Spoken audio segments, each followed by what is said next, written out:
Bueno, vamos esperando que lleguen más personas.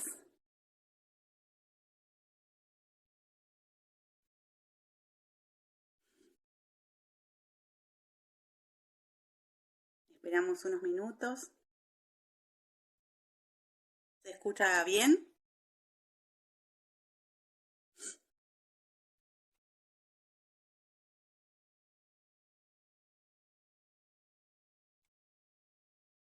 Unos minutitos más.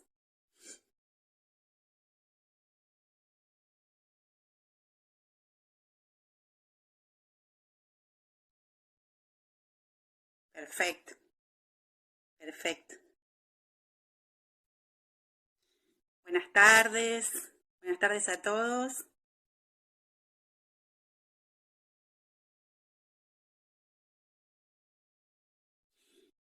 Bueno, esperamos a nuestra entrevistada. Ah, ya está el logo conectado.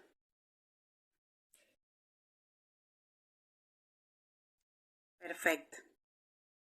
La vamos a agregar. Perfecto.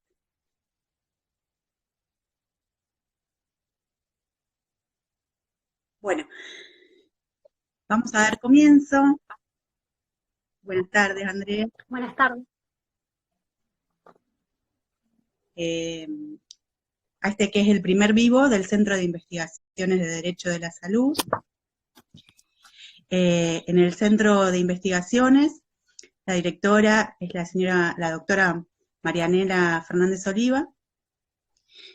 Nosotros pertenecemos al área de géneros, identidades y sexualidades, a cargo de la doctora Erika Nabosic. También es codirectora del Centro de Investigaciones y de los proyectos de investigación. En mi caso, me dedico a desarrollar los derechos perinatales, en particular la salud mental y la lactancia materna. Mi compañera Candela de Marchi se ocupa de la parte posterior, digamos, de la violencia obstétrica y qué hacer una vez consumada la violencia obstétrica. Queríamos en esta semana del parto respetado, Semana Mundial, en la cual el tema es mi decisión, debe ser respetada. El tema se elige un tiempo antes, unos meses antes, diría que hasta un año antes, y yo creo que se relaciona con una parte que no vemos, porque generalmente vemos la parte biológica, la parte física de las personas gestantes o de los recién nacidos. Incluso el seguimiento generalmente es por un médico obstetra o del lado de lo médico. Se le hacen análisis clínicos, etcétera, hay ecografías, ese seguimiento, pero falta mucho de seguimiento de la parte de la salud mental. Desde el Centro de Investigaciones tenemos la visión de la Organización Mundial de la Salud, una visión integral, en la cual creemos que la salud mental es muy importante y visibilizar estos procesos y las consecuencias en la salud mental de las decisiones que toma la mujer, porque el lema es mi decisión debe ser respetada. Cuando no es respetada, ¿qué repercusiones tiene también en la salud mental? Por eso invitamos a Andrea Caminotti. Ella es psicóloga, es dula, además es representante de Lobo, de Rosario, y creemos muy interesante su participación y su experiencia, ya que trabaja con muchas mujeres o personas gestantes, y bueno, bienvenida Andrea, gracias por estar ahí. Quería, para empezar, que te presentes y cuentes tu trayectoria hasta llegar a lo perinatal. Bien, bueno, muchas gracias por la invitación y bueno, con esta presentación que vos hiciste al principio, veo cuánto que hay para hablar, ya tenemos para un par de vivos, pensaba, porque ya con dos frases me parece que vamos a tener para entretenernos y para compartirnos. Mi nombre es Andrea Caminotti, muchas gracias por por la invitación y por quienes están acá presentes compartiendo este tiempo. ¿Cómo llego a lo perinatal? En realidad llego un poco fusionada por mi experiencia personal, que para mí la maternidad fue un portal de una transformación que ya se venía dando desde lo profesional, y hoy estoy acá como psicóloga, dula. Las dulas somos mujeres que acompañamos los procesos sexuales en general, entre ellos ciclo menstrual, educación sexual integral y también los procesos de embarazo, de parto y de posparto. Pero también estoy acá como representante del Lobo, que es el Observatorio de Violencia Obstétrica Regional Rosario, es decir, que nosotras trabajamos dentro de la ciudad, pero también con los alrededores. Son unos alrededores infinitos en realidad, porque estamos recibiendo muchas consultas, por suerte, de muchos otros lugares más lejanos, de muchas otras provincias también, y lo más importante es que hay una red armada. Entonces cuando alguien hace una pregunta de alguna otra provincia, le brindamos toda la información que nosotros tenemos y también facilitamos esa red para el lugar de mayor cercanía.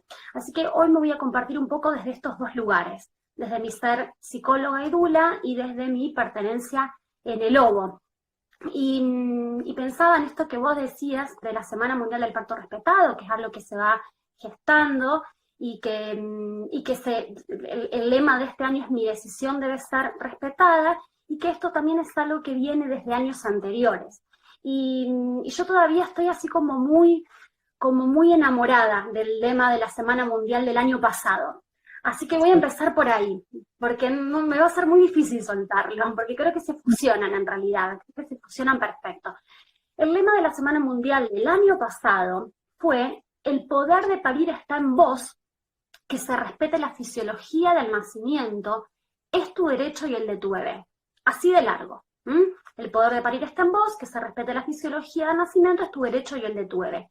Y el de este año viene a fortalecer ese lema. Este año el lema es: mi decisión debe ser respetada. Y en este sentido yo me pongo a pensar un poco en estas dos cuestiones. Primero, para que haya una decisión, que ya lo dije un montón de veces, pero realmente yo siento que es básico, entonces lo voy a volver a decir acá. Para que haya una decisión, primero tiene que haber una construcción de esa decisión. O sea, si yo elijo, si yo decido, mejor dicho, si yo decido, es porque tuve opciones para decidir, para elegir. Y esas opciones parten desde una información. Entonces, para mí lo primero que me dispara este lema es la importancia de la información. Porque sin información no puedo crear las posibilidades para hacer una decisión, y mucho menos para después fundamentarla y sostenerla y garantizarme todo los derechos, por ejemplo, que es lo que puntualmente hoy estamos charlando. Entonces, para mí la información es esencial. Ahora bien, cuando el acceso a esa información no está garantizado, ya hay un derecho básico vulnerado, que es el derecho al acceso a la información. Entonces, cuando no tenemos esta información, ya hay una vulneración de derechos, porque no se permite elegir. Y por otro lado, esto que planteaba la Semana Mundial del Parto Respetado del año pasado, esto del poder de parir está en vos, yo también me lo pregunté. El poder de parir está en vos. Y en un discurso personal, no tengo dudas de que el poder de parir está en la persona gestante. A veces estoy más convencida de nuestro poder de parir. Ahora bien, también me lo pregunto, a ver, ¿el poder de parir realmente está en nosotras? Claro. Y ahí es donde se abren un montón de otras posibilidades. Sí.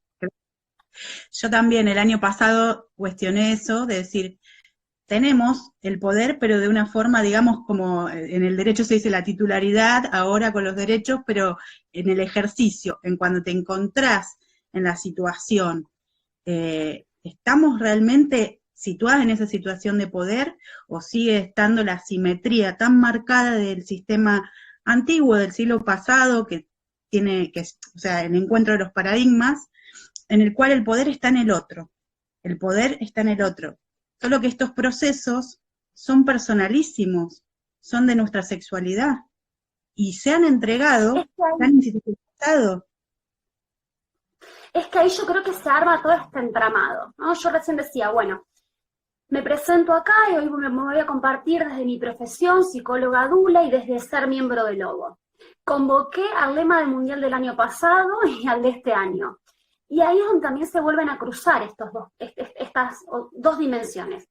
La dimensión machista, patriarcal, desde la dimensión machista y patriarcal, desde la que están fundamentadas un montón de prácticas y transmisiones, y el otro paradigma que estamos creando, que estamos construyendo, no solo las mujeres gestantes, porque ahí también hay hoy no pensamos solamente en mujeres gestantes, pensamos en personas gestantes, pensamos en familias gestantes, porque ahí también aparece otra doble dimensión, que es lo de lo personal y lo comunitario, porque vuelvo a pensar en una dimensión al parto como al embarazo y al parto como un hecho individual que tiene que ver con el deseo, y fuertemente hoy que estamos siendo más conscientes de nuestro deseo de maternidad y que la maternidad tiene que ser deseada y no como una cuestión de mandato, que quizás lo vivíamos así dentro de del otro paradigma. Pero bueno, dentro de lo individual y de lo comunitario, es decir, lo individual, mi deseo de maternaje. Desde lo individual, en cuanto a un acto sexual, porque el embarazo y el parto son parte de nuestra vida sexual y el parto es un acto sexual. Lo individual de mi modo de vivir, de mi historia, de mi familia, lo individual. Y por otro lado, lo comunitario.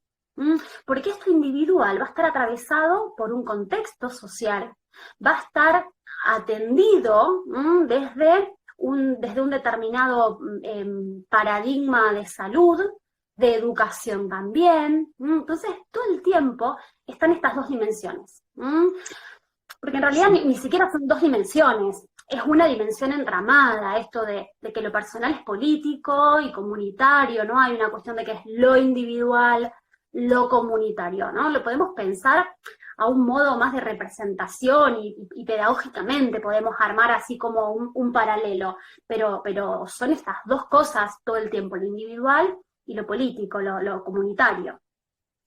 Sí, eso es muy importante. En la presentación de Lobo decís que sos educadora. Nosotros, como política pública de futuro, para que la ley se aplique, vemos que en la ESI, en la educación sexual integral, la herramienta para que esas niñas se conecten con sus ciclos fisiológicos desde siempre, porque hay una desconexión.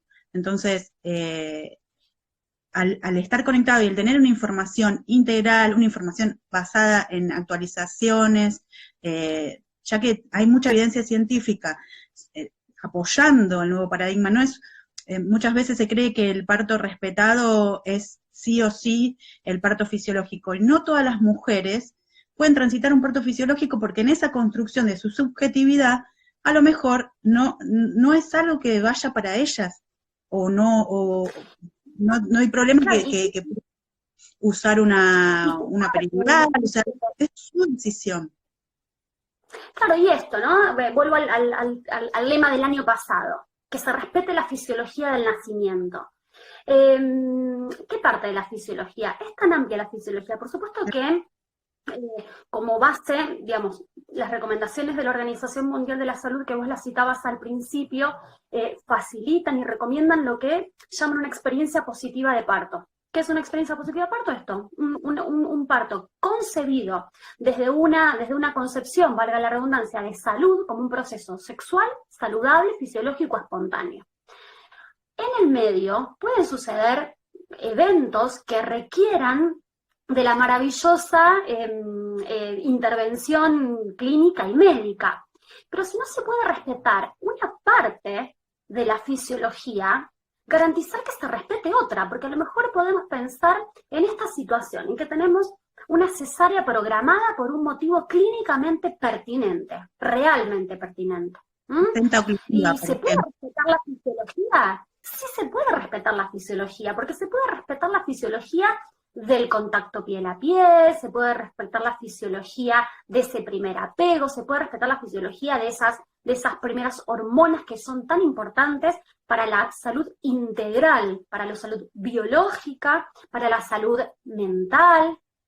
Y ahí volvemos a lo mismo, para la salud individual, por supuesto, de ese niño que están haciendo y que no tuvo la fisiología del parto, pero sí tuvo la fisiología del posparto, por decirlo de alguna manera, de esa hora sagrada, en donde se le facilitó la fisiología de la lactancia, que aparte no solamente tiene beneficios, también va a tener beneficios para esa persona pariente que acaba de parir, de tener esa cesárea, porque ese contacto genera un montón de hormonas que le facilitan el posparto en todos sus sentidos, que se lo facilitan en lo biológico, en cuanto a su recuperación, y que se lo facilitan en lo psicológico también, psicológico-emocional.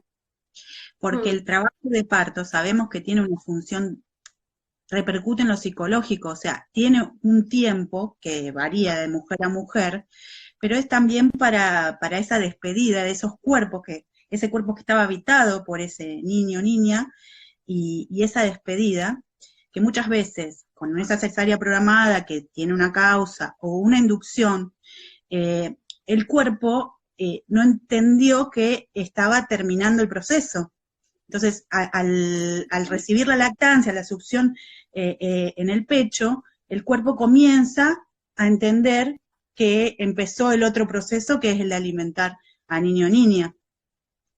Y eso repercute en su cerebro y aparte en la unión, porque sabemos que es simbiótico, siguen siendo uno, aunque estén separados. Y ahí volvemos a pensar un poco en estas dos dimensiones. Un parto respetado, donde se respete la fisiología, como dijimos, toda la fisiología, o una parte de la fisiología, la parte que puede ser respetada. Este concepto saludable de vivir un proceso de parto es diferente a otro modo de vivir otra experiencia de parto. Vos recién decías de qué es un parto respetado, y ahí también hay mucha confusión, porque tiene que ver con una desinformación que yo creo que no es inocente con respecto a qué es un parto respetado. Nosotros hacemos ahí como también mucho hincapié en esto, que el parto respetado no es una moda, el parto respetado no es un capricho, no es una elección, que a lo mejor yo puedo elegir un parto respetado o no. Un parto respetado tampoco es algo que se suscribe a un determinado círculo social, en donde generalmente determinada gente pide partos respetados, ¿no? Porque también se hace mucho esto, bueno, es muy de hippies, en realidad este hippies entre comillas muy grandes, porque bueno, no, es como de dónde está tomado esto. Entonces el parto respetado no es eso, no es de hippies, no es una moda, no es un capricho, y no es algo snob tampoco. El parto respetado es un derecho. Y acá volvemos a la importancia de los espacios como ustedes. El parto respetado es un derecho que está basado en evidencia científica actualizada y que está basado en un montón de otros derechos que lo van entrelazando. Hay una ley específica que es la de parto respetado, hay muchas otras leyes que se van entretejiendo y que la van fortaleciendo, como la ley del paciente. Siento que yo soy la que está hablando de las leyes y debería ser al revés, pero bueno, lo cierto es que nosotros hablamos mucho desde ahí. El cambio de paradigma en salud mental también, la ley de salud mental, aunque trae todo un cambio de paradigma con también el nuevo Código Civil y Comercial, que está centrado en la persona humana, que regla las directivas anticipadas, que después vamos a hablar del plan de parto. La ley del paciente, la ley del recién nacido, la ley de violencia contra las mujeres. Entonces hay un montón de legislación. Ahora bien, ¿qué es lo que pasa? El cambio es subjetivo. Esto de que hay recursos, y por supuesto que son recursos que se tienen que poner a disponibilidad, y son recursos que está todo el tiempo trabajando en eso, y en reformulando, y reforzando leyes, y transformando. Pero yo creo que hay un punto que tiene que ver, un punto esencial, que tiene que ver con asumirnos seres de derecho, asumirnos ciudadanas, ciudadanos, que podemos acceder a estas leyes, que podemos leerlas, que nos amparan, porque una vez escuché esto de que el parto respetado no es algo que se tiene que pedir, es algo que tiene que suceder, porque es una ley y tiene que suceder. Ahora bien, en este contexto, en donde generalmente hay una vulnerabilidad de nuestros derechos en general, hay una vulnerabilidad de nuestros derechos en particular como mujeres, y mucho más estos derechos tienen que ver con una parte tan sexual y tan íntima, en donde todas estas violencias están muy invisibilizadas. Entonces ahí volvemos a esto. ¿Y por qué la mujer no denuncia? La mujer no denuncia porque muchas veces ni siquiera reconoce esa violencia. Muchas veces no la reconoce en ese momento, porque está absolutamente naturalizado, está absolutamente normalizada esa forma de vivir los embarazos y los partos. Entonces sucede esto, que la mujer no lo reconoce.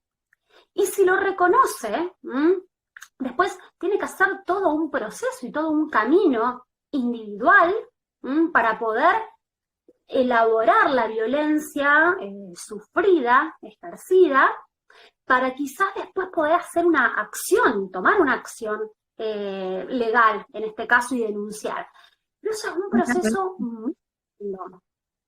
Disculpa. Muchas veces esa naturalización de la violencia, o sea, la mujer se siente mal, siente la angustia,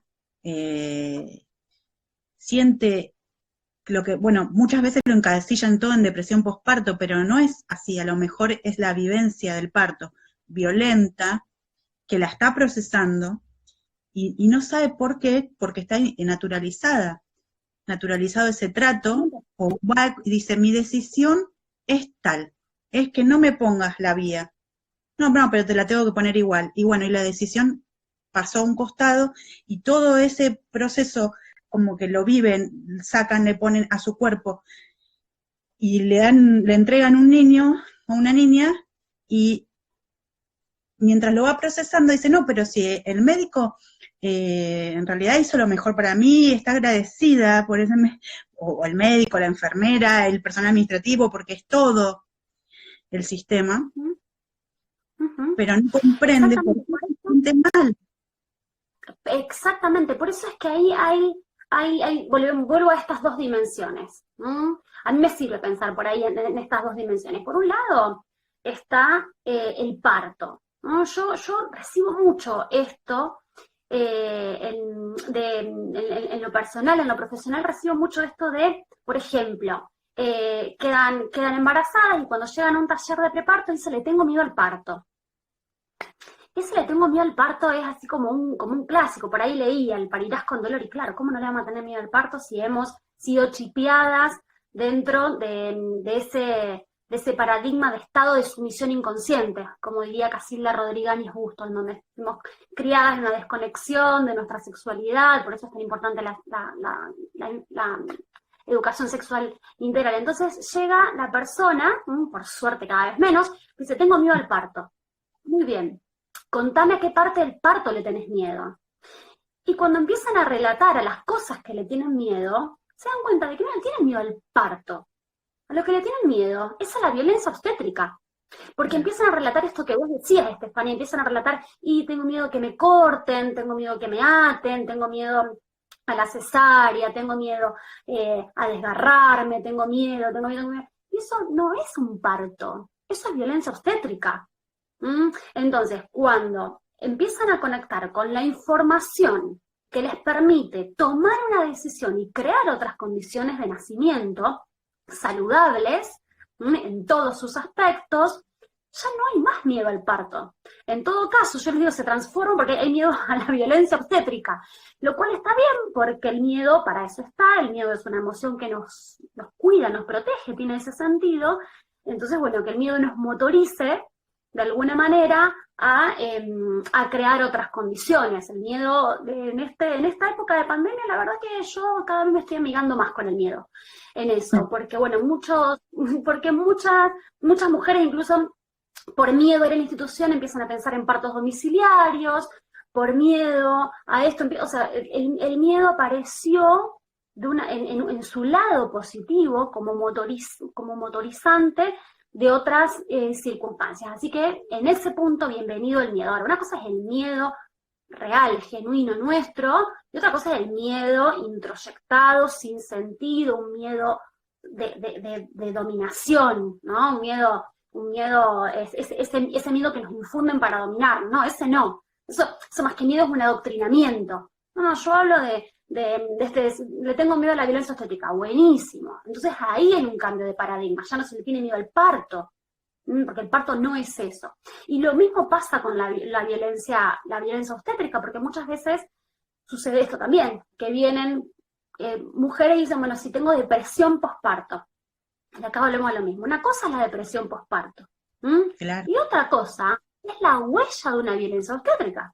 Entonces, cuando viene y dice, tengo depresión postparto, bueno, a ver, contame cómo fue el parto, y hay una enumeración de violencias, lo que hay es un estrés postraumático, en todo caso, si vamos a lo clínico, hay un estrés postraumático por un evento violento, que a veces se puede ver con la conciencia, a veces no se puede llegar con la conciencia, pero aparece todo el inconsciente, entonces ahí aparece una angustia que no le puedo poner nombre, un no sé qué con el vínculo con el bebé que no le pueden poner nombre, o a veces ni siquiera aparece en la persona adulta, sino que a veces aparece directamente en el niño, en ese bebé. Entonces sí, la persona está impecable, digamos, pero no está tocada, pero aparece con, bueno, no, mi bebé llora, todo el tiempo no me deja dormir, un montón de cosas. Bueno, a ver, ¿qué le pasó a este bebé? ¿Cómo fue gestado? ¿Cómo fue nacido este bebé?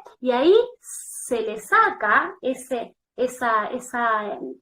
información a ese bebé, y esa mamá puede encontrar ese espejo para decir, bueno, me habilito a elaborar estas huellas de violencia obstétrica.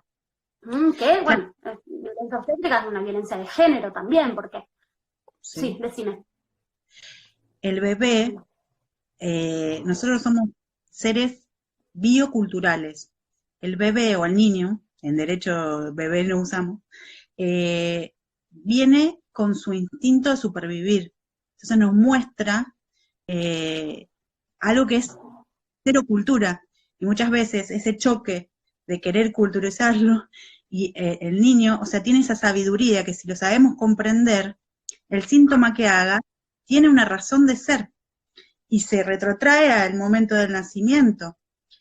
Esta parte, como yo te decía, o sea, es tu especialidad, pero muchas veces no se ve realmente lo que le pasa a esa mujer, porque el estrés postraumático puede suceder un año, varios años después se puede despertar, digamos, y al haberla tratado solamente desde lo clínico, tal vez haga estudios, tal vez, y no entienda, ahí se necesita el trabajo de psicólogo perinatal, de dónde proviene, porque el momento por depende también de cada persona. Totalmente, pero yo creo que ahí volvemos a hacer esto. Vos hablabas de la palabra educadora. Yo siempre digo que a mí la docencia a mí me dio tantos recursos que creo que casi siempre hablo desde ahí, desde mi ser docente. Entonces, bueno, yo lo amplío un poquito más, porque digo docente, bueno, lo amplío un poquito más a educadora. Y porque creo que es ahí la clave. Creo que está ahí la clave. La clave, por supuesto que la responsabilidad de un parto respetado no es de la mujer, no a esto voy. Cuando decimos, bueno, la mujer, su decisión tiene que ser respetada, se tiene que informar, tiene que saber elegir. ¿Es cierto esto? Sí, es cierto. Pero del otro lado, esto de lo individual, perfecto, este es nuestro recorrido. Pero del otro lado, tiene que haber un Estado que garantice el cumplimiento de la ley y tiene que haber profesionales que estén... Hay profesionales que estemos formados en este nuevo paradigma. La mayoría de los profesionales no fuimos formados en este nuevo paradigma. Entonces, nos encontramos ahí nuevamente con una cuestión personal, en donde tenemos que primero deconstruirnos a nosotras mismas, encontrarnos con que todo eso que sabíamos y que podíamos, vos recién decías que el profesional, que por ahí la mujer va y deposita todo en el profesional que sabe y puede, desde este paradigma, claro, el saber y el poder están en un solo lado, en esta asimetría que vos decías, ¿no? En esta... entonces, claro, tenemos que empezar a deconstruir que, bueno, de que no somos los que sabemos y los que podemos.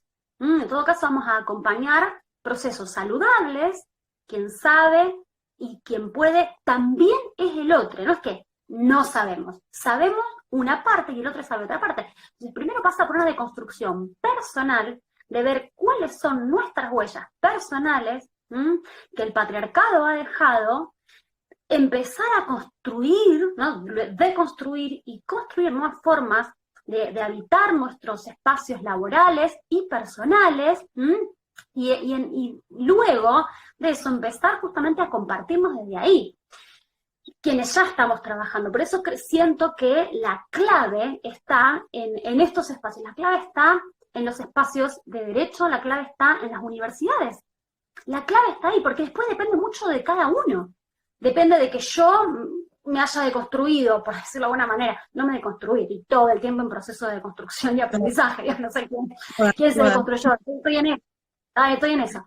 Entonces, bueno, esto depende o de la mujer que se informe o de la profesional que se está deconstruyendo, y está buenísimo esto, ¿sí? Pero la base, ¿no? Verdaderamente esto va a cambiar cuando desde las universidades, desde todas las universidades, haya esta nueva perspectiva y se trabaje y se transmita desde este nuevo paradigma, que doy fe que está sucediendo, por suerte, en varias universidades, en la Facultad de Medicina también está sucediendo, por suerte, y en la mía también, pero bueno, estamos ahí, estamos construyendo un paradigma que ya se está viviendo.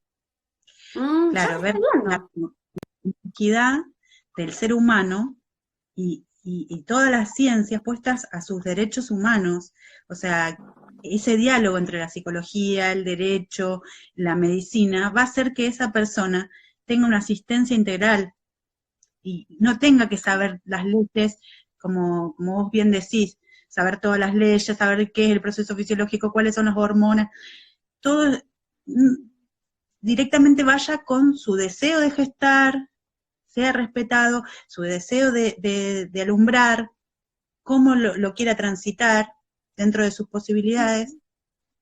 Y bueno, claro, es un cambio también cultural. Hay una parte de hacer cultura de la ley. Pero bueno, esto me lleva al plan de parto.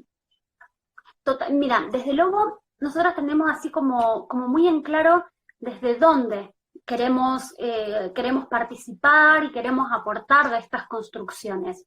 Y nosotros queremos ser puentes justamente entre estas partes, porque esto de las violencias obstétricas, esto no es algo de una parte en contra de otra parte, o cuestionar la otra parte, mucho menos juzgar la otra parte. Tiene que ver con eso, tiene que ver justamente con una interpelación general, decir, bueno, a ver, ¿desde dónde estamos pensando? ¿Desde dónde estamos pariendo? ¿Desde dónde estamos actuando? ¿Desde dónde estamos ejerciendo nuestras profesiones? Sabiendo que estamos en plena deconstrucción y que es una deconstrucción que es un impulso individual que se va sumando a lo colectivo y que en algún momento llegará a ser colectivo. Pero es como que nos vamos sumando. Por eso la importancia de esto que nosotras siempre consideramos que el parto respetado lo hacemos entre todes. ¿Quiénes todes? Sí, la mujer, que se lee la ley, ¿sí? Pero también lo hacen los medios de comunicación, también lo hacen los espacios como los de ustedes en las universidades, en todas las universidades. También lo hacen las instituciones de salud, las instituciones de educación esto primaria, secundaria, inicial. O sea, todes es realmente todes, ¿sí? Porque la transformación y el cambio tiene que ver con eso. Bueno, Michel Odent, que es un médico, decía que para cambiar el mundo hay que cambiar la forma de nacer, y esa frase tiene que ver con esto, tiene que ver con que las huellas que deja el nacimiento quedan para toda